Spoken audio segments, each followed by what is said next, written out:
Gaza में अब तक 613 फिलिस्तीनियों की हो चुकी है मौत। गाजा में हालात संजीदा बने हुए हैं। हर रोज लोगों की जान जा रही है।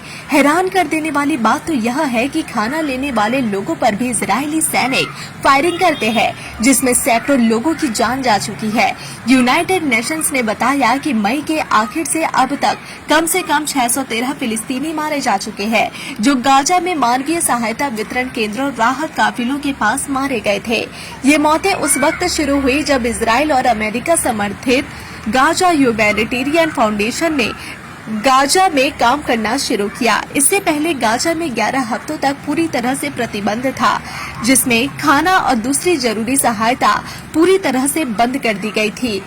यूएन ह्यूमन राइट ऑफिस की प्रवक्ता रवीना शमत्सानी ने कहा कि एजेंसी किसी एक पक्ष को सीधे इन मौतों का जिम्मेदार नहीं ठहरा सकती, लेकिन यह साफ है कि इजरायली सेना ने उन फिलिस्तीनियों पर गोलीबारी की है जो जीएचएफ के जरिए चलाए जा रहे सहायता केंद्रों तक पहुंचने की कोशिश कर रहे थे।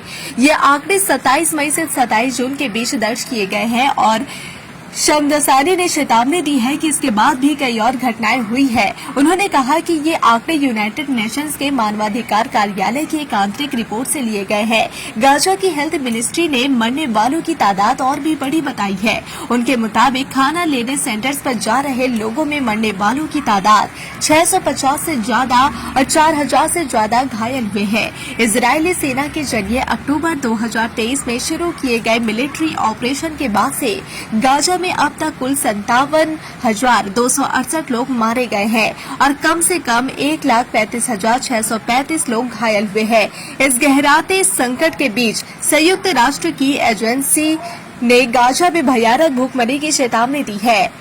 रिपोर्ट के मुताबिक UNRWA ने बताया है कि लोग भूख के कारण सड़कों पर बेहोश हो रहे हैं।